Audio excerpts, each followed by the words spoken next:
Welcome to the Teen Life Podcast, where we believe that teenagers are not a problem to be solved, but we are here to help you equip teenagers through the power of connection. I'm Tobin Hodges, and I'm excited to continue our Teen Stereotypes and Behavior Summer Series. I'll be honest, this one today hits a little close to home. There are many people in my high school life that would have thrown this label my way. I'm talking about the label of being lazy. I know, it's a tough one because a lot of people just assume that laziness is something that runs in teens' blood, and it's something that just comes natural to them. It's tempting to buy into the myth of lazy teens. Every stereotypical label tells us that every teen would rather sleep in, play video games, and just let everything figure itself out. But that's just not as true as you would think. One of the biggest misconceptions that I see in schools is that kids are just lazy. That's why they won't turn in their work. That's why they're not coming to class. That's why they just sleep in class. While that is true for some teens, we have to be careful not to fall into that trap of assumptions. So I have a personal story about sophomore year Tobin. So sophomore year, I was taking geometry first period. And you need to know that my high school started at 7:05 in the morning, which means that I was getting up at 5:30 in the morning, helping get my sisters ready for school. I had a single mom of 3, and so I was the chauffeur a lot of times, and I took my younger sister to school a lot of these days. And before I even stepped foot into my first period class, I'm already an hour into my day running like crazy to get people ready and get myself ready on top of just being exhausted. I also was very active. I did sports, I did band, and I had practices after school from like 2 to 4. And I went straight from practice to my job because I had to help pay for bills in my house. And I also paid for my car and my insurance, and I had to work.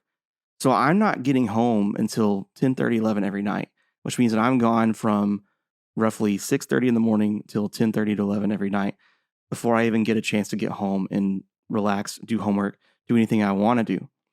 So every morning in my geometry class, I had a knack for laying my head down after I finished my daily work or whatever lesson there was and just crashing. Now, I'm not condoning this. I don't think that this is something that I should have been doing every day. And thankfully, I had a very sweet geometry teacher named Miss Weatherspoon, and she was very understanding and also wasn't too worried because I was doing well in the class. I just happened to be good at math and I understood geometry. And so that to me was, this is my chance to catch up on some sleep. Again, I'm not condoning the behavior, but that's where I was coming from. Now, thankfully, I still did okay in that class. And when Miss Weatherspoon actually came to my mom came to a open house one night, and Miss Weatherspoon was just asking if I was getting enough sleep at home, to which the answer was obviously not. And she was just making sure I was okay. And she told my mom, hey, he's sleeping every day, but I'm not worried about it because he's getting his work done. Now, thankfully, that teacher had the wherewithal to just ask and make sure I was okay, but then also be understanding. She could have very easily just assumed that I was being lazy and I didn't care and gotten mad about it. And then, messed up my mentality about geometry as well. But she didn't. It's not always just a personality trait, and it's not permanent. Teens and even humans naturally are creative and inventive. If they are showing signs of laziness or sluggishness, it could be coming from a myriad of other things, like my case, not getting enough sleep. I also was feeling stressed. It also could be signs of depression or struggling at school. But the other thing that comes out of this is that it could be a sign that their body is changing. When a baby is going through rapid growth, they nap all the time, and that is acceptable. When a pregnant woman is going through the rapid changes of each trimester, she rests more, and they're told things like, hey, make sure you get rest. Put your feet up. Don't worry about this. But for some reason, we forget that teens are also going through massive body changes. Now, I'm not trying to compare being a teen to being a baby or being a pregnant woman. Obviously, those are all different. But they are having massive body changes. Again, when I was in high school, my freshman year physical, I tell this joke a lot. On my freshman year physical, I was 4'10" and 95 pounds. I was tiny. And then by the end of my sophomore year, I was 5'11" and about 130, 140 pounds. So in a year and a half, almost 2 years, I grew a full foot. It was awful. I was in pain all the time. My mom was having to buy me new shoes like every month. I had a rapid growth, but not only that, my body was just going through changes, and I just felt so exhausted all the time because my body just was not what I wanted it to be. I was clumsy and I wasn't used to it yet. Not only does our body change, but it's also an emotional development and a massive pressure to learn and grow academically. And what do we meet them with? Get up. Stop being lazy. Are you just going to sit there all day? Why are you sleeping through class? Again, I'm not condoning those kind of behaviors, but maybe just think about where it's coming from. So we've talked about what might be behind the behavior. Now let's talk about how we can help. First, just ask the simple question. We just talked about it. Is their body changing? Is there something that they're going through chemically or emotionally that maybe we need to know about just to kind of help us answer that question? And on the same line, are their needs being met? Now, that need obviously varies from teen to teen, but if their simple needs are not being met, they may not have motivation to do anything. Where can we help them find control in their life? And how can we help them find what's behind that?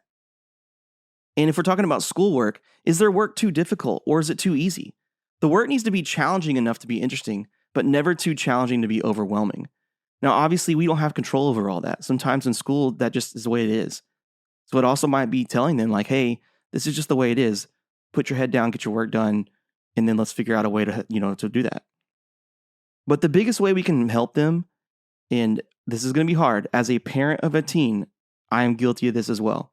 So if you're listening to this and you're like, whoa, hold on, bro. The first thing we need to not do, we can't nag them. It doesn't work. It never has, and it never will. It didn't work on you when you were a teenager, most likely. It doesn't work on me, and it's not going to work on your teen either. It's easy as a parent to slip into this subconsciously. This is an easy way to just spiral into a frustration, and in the end, that just leaves you angry while your teen is wondering why you are the one melting down. And honestly, they probably laugh at you when you are, because they actually want to see that you crack, because then it means that they've won. And if your teen is anything like mine, they're competitive, they probably like the fact that they won one on you. They got up on you. Teens just need clear direction. So find a moment when you are calm and give them clear guidelines and expectations for what you want to see from them. Whether that's with schoolwork, help around the house, or just, hey, when you get home, before you do this, before you sit down and you be quote unquote lazy or play your video games, can you please unload the dishwasher? Can you please get your homework done? Having those boundaries in place, if they do all these check marks, then they can have the time to be lazy and veg out if they need to. The other way we can help is to just stop labeling them. If a teen believes that adults think they're lazy, they're going to continue to act that way. If we can label the behavior and not the personality, that is the first step to shifting the behavior. But if a teen is being told constantly by adults that they're lazy and they're never going to amount to something and they're just going to play video games or whatever, then guess what? They're going to fall into that personality and it's going to carry on into their adult. And I know that none of us want that for our teens. We want them to be successful. We want them to be creative and inventive. So we need to stop labeling them. That's the whole reason we're doing this series of figuring out what's a stereotype and what's an actual behavior. Also, last thing, it may sound like it's beneath them. It may seem childish, but something that I learned as a teacher with conscious discipline is that breathing really helps. Remind them to breathe. If they are in a state of laziness and they just kind of need a second to get out of that, have them take a breath. Sometimes just having a deep breath can get them from a survival or emotional state behavior to an executive state of brain thinking. And just remember that we were all there at one time.